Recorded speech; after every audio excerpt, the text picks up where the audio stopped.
Hey folks, Mark here from SeaWorld Earth, aka Okitog, and today we are back in the north of Okinawa. It is a fantastic day, the skies are blue, there's clouds everywhere, it's looking awesome.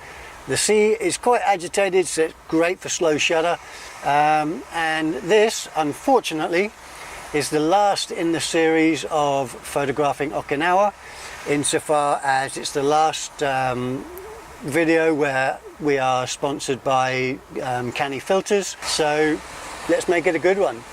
My idea today is to reflect on just how quickly this time has passed with doing this whole series, and so whilst we've been focusing on single compositions, etc, for the whole course of this this series, what I'm going to do today, I'm going to end out the day with a time lapse.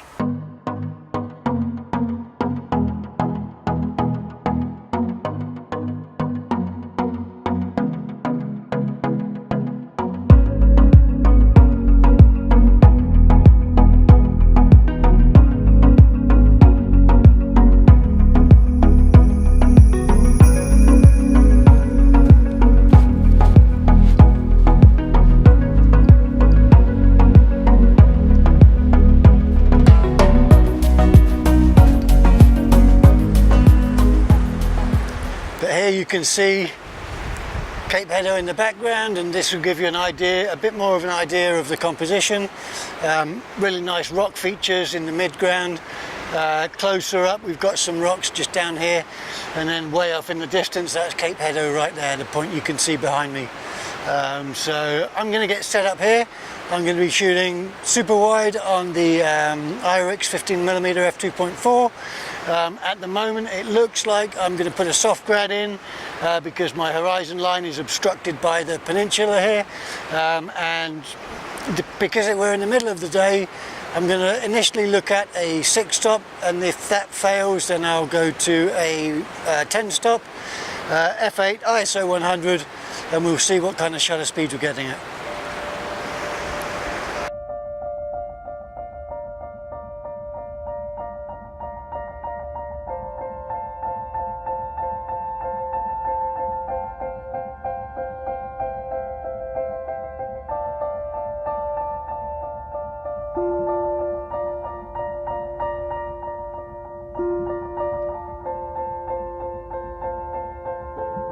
We've got the camera set up, we're ready to go. I've got two available filter slots in my filter holder.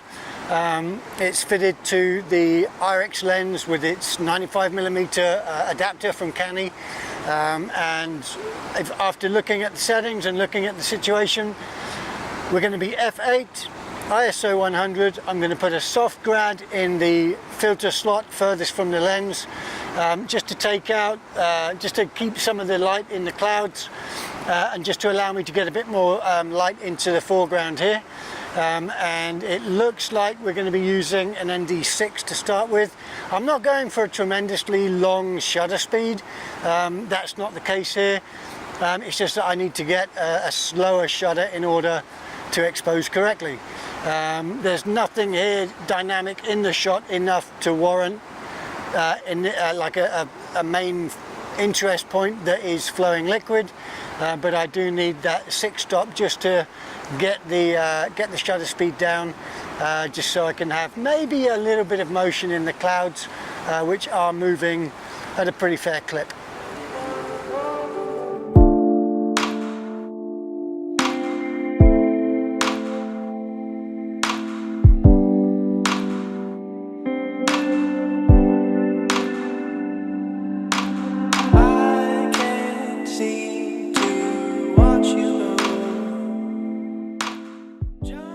A bit of a shame to leave, beautiful place to be, but we've got heights to scale and places to go, so we're going to head on up now.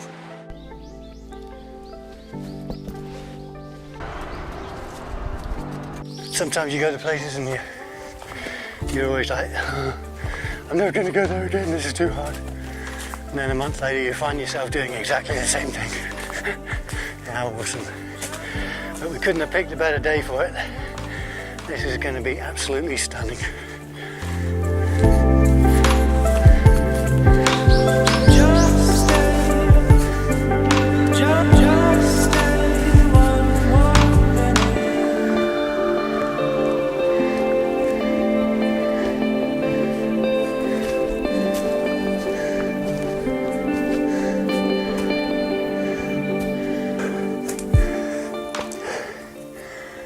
it's not like we're doing a gradient like a zigzag. It's just the pathway is straight up and over. You gotta love it. Ugh. My old bones. Keep going.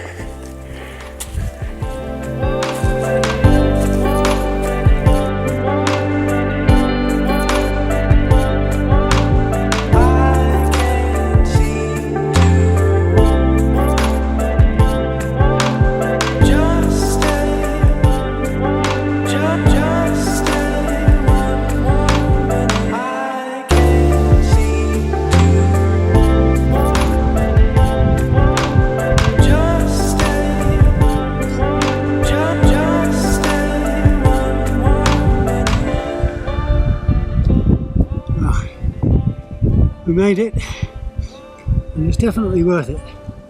A lot less wind than last time, but awesome clouds. All I can hope for now is that they build a bit for the later afternoon. It's still only 2 o'clock, so I'm going to have some lunch, lovingly prepared by my beautiful wife Terry. Thank you very much, babe. What a spot.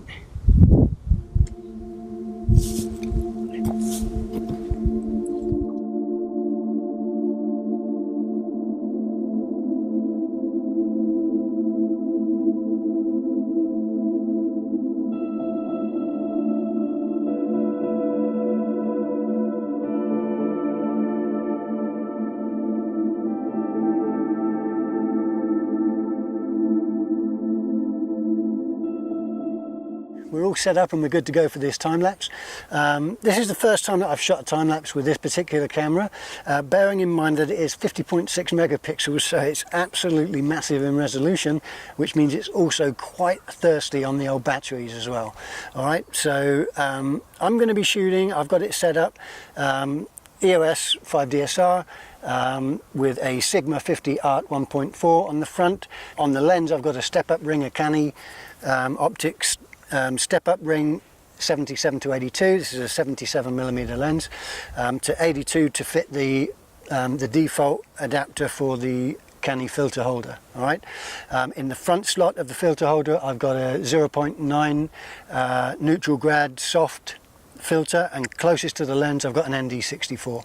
All right, that's giving me on my setup, which is f11 ISO 100, it's giving me a 1/4 of a second shutter speed. All right. When you shoot time lapse, you need to have a slow shutter in order to create motion blur between each frame. Otherwise, if your shutter speed's too high, it's going to be quite staccato. All right. Interval wise, I'm going to be shooting one shot every 5 seconds. All right, bearing in mind that as the day goes on, my shutter is going to slow down, or increase, I guess. It's going to get longer, okay, with the diminishing light of the day. But the main goal for me today is to shoot the sun's rays that are starting to become quite prominent now on the Matobu Peninsula, which is just in front of us here. All right, so every 5 seconds I'm going to take one shot. That means 12 shots a second, 12 shots per minute, and so at 30 frames a second it's going to take me 2.5 minutes to get enough frames in order to make 1 second of video. All right, so if I want to be here, if I want to prepare let's say 20 seconds of video as a final time lapse to say end of series, I'm going to have to sit here for 50 minutes. All right, and take one shot every 5 seconds for 50 minutes. Okay, and that's what I'm going to be doing. All right, because now the time from now until 50 minutes is hopefully also going to take in sunset. So my main goal is to get these light rays, these light beams of sun coming down through the clouds, get that moving in the scene, but then also eventually that transitioning into, hopefully, if everything goes well, into a beautiful sunset. All right. All of the conditions here today are absolutely spot on, so I'm hoping, above everything, that this is what we're going to be able to do. Alright, so without further ado, I'm all set up, I've set my focus, everything's good to go. I'm just going to check my metering.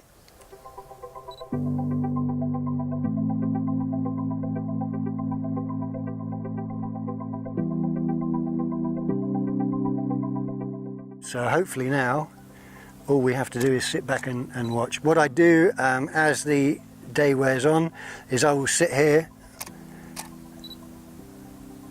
I'll sit here and I'll guard the exposures, just watch how the exposures drop off, and just try and keep about one stop over. Okay, err on the side of caution, shoot to the right, as the old video saying goes, and just try and not burn out too much the highlights. Keep the detail in the whites. But I can tell you now, the scene is looking absolutely insane. So I think we're going to be on for an incredible time lapse.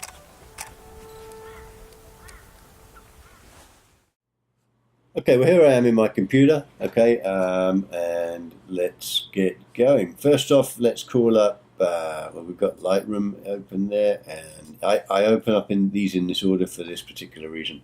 All right, this is the interface for LR Timelapse Pro.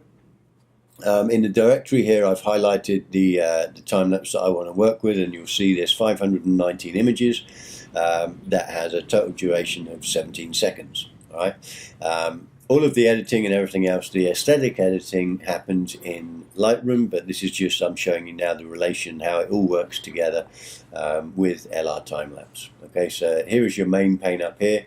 It tells you all of the information per image, but all of your tools are over here. And all you do at the beginning is just work from the left to the right with LR Timelapse. Okay, you've got your Keyframes Wizard, and a keyframe basically is an edit waypoint, as it were. On this particular sequence, I want to have 3 keyframes, and for no other reason than I actually make an appearance in this shot. So if I scroll along, there I am there, look. And let's say, all I want is I want to have me reference of where my feet are, so I don't crop them out, for example. So what I'll do is I'll put another keyframe in. Okay, and then you see it automatically places it in the middle. What I can do to change that is I'll scroll down to where this blue indicator on the very left column, it says is my keyframe. I'll get rid of that, come back to where I am, there I am, and then just simply put my keyframe really there. So there you go, you see my keyframe appeared. Okay. Alright, that's all we're going to do for keyframes, so we just click that to hide that. All we do then is press save. Okay, so that's saved, and then all you do, and the reason why I have Lightroom open in the background is because of this control here. When you've set your keyframes, you've saved it, all you then do is you drag that to Lightroom, and that will then switch over to Lightroom, and you'll see now that all of those frames automatically appear in the import window of Lightroom. So all I'll do is I'll select all and import. Okay, and here you can see the frames have been imported. Okay, now if you look at this frame here, you'll notice that it's got the 4 stars attributed to it, and that's just to indicate that this is a keyframe. All we want to do is edit the keyframes. So there is a filter here for the LR Timelapse for keyframes. Click that, and you'll see here that we've got the 3 keyframes that I set in my in LR Timelapse. Now all you do from here is you edit these to get it how you want it finally. Now you remember I said that I wanted to see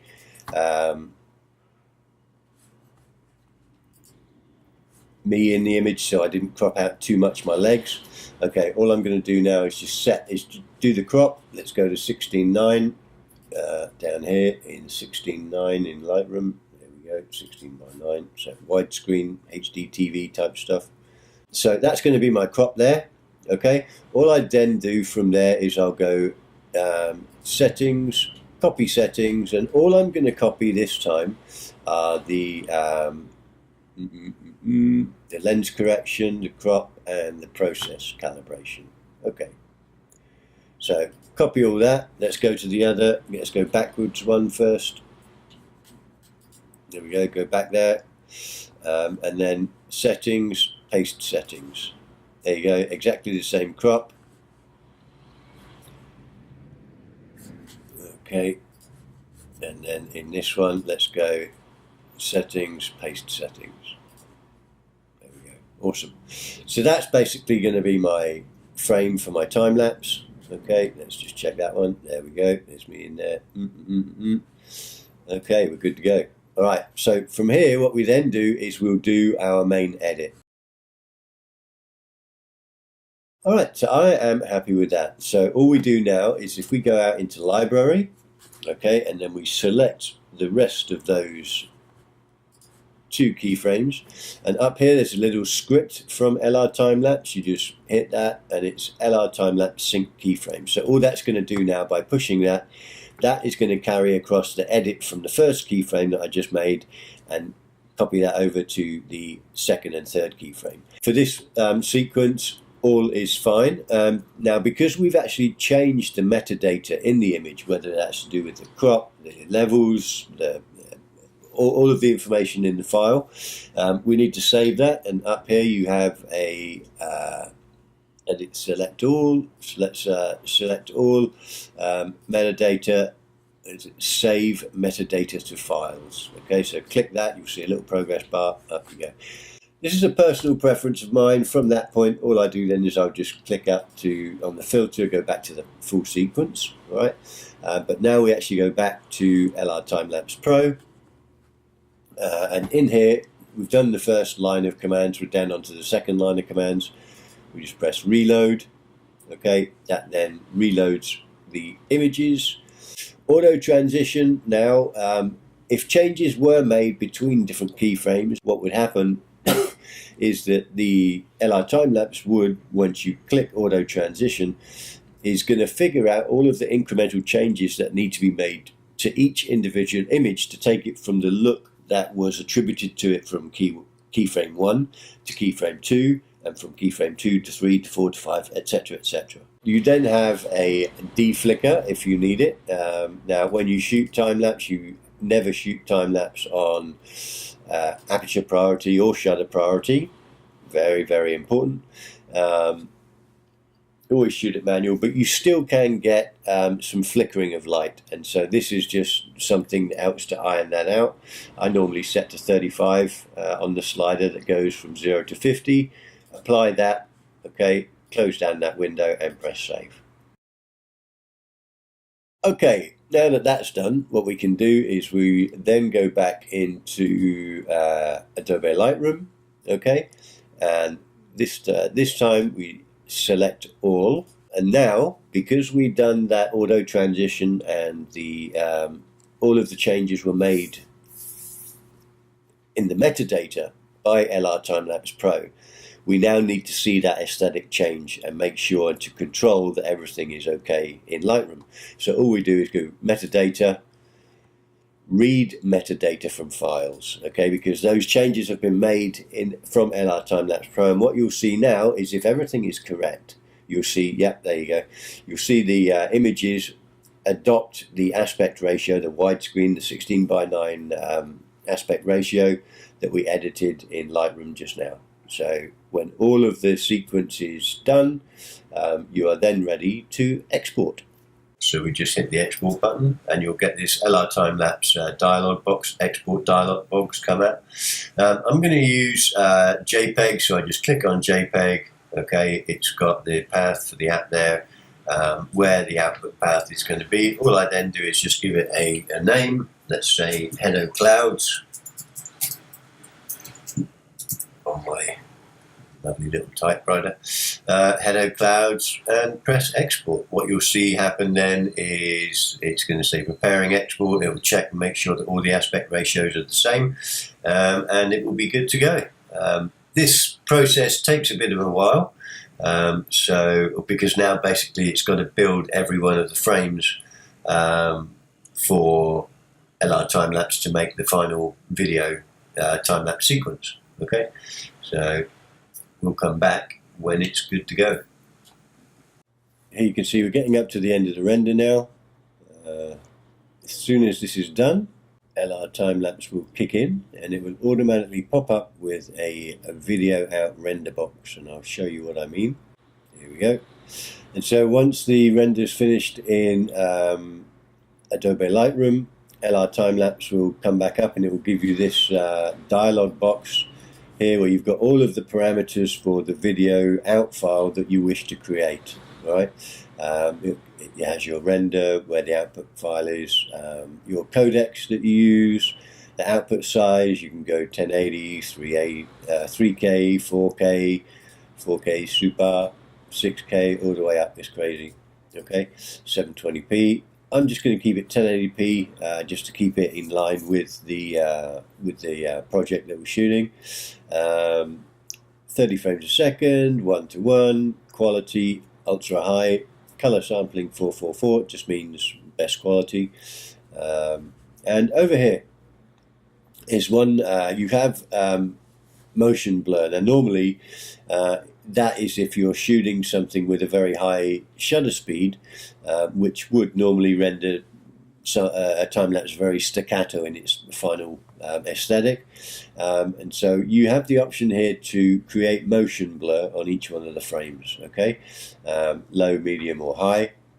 Just a word of warning about that. If you do use that, what you'll notice in the final presentation or in the final clip is that the first and last frames will not appear to be as colorful as the rest of the sequence for whatever reason. So all you need to do is just trim a frame off the front and off the end. Okay, I'm not going to use that because my shutter speed was slow enough in order for me to have my own motion blur in the frames, right?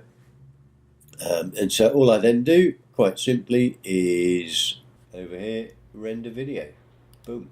And now LR Timelapse is going to build all of the frames, and at the end of it, it will give me a little alarm, like a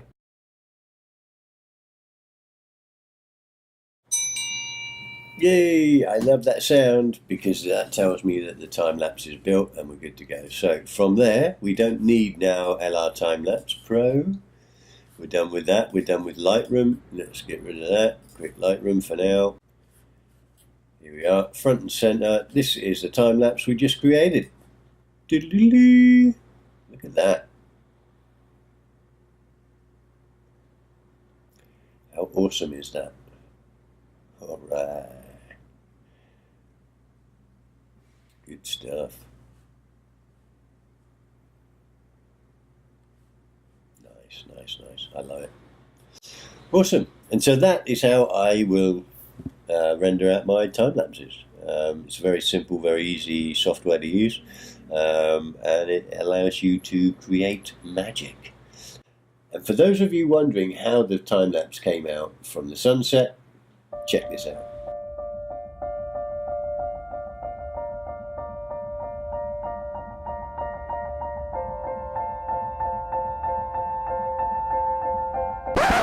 Well, I guess you saw it, and I know I did, and I wasn't happy with it.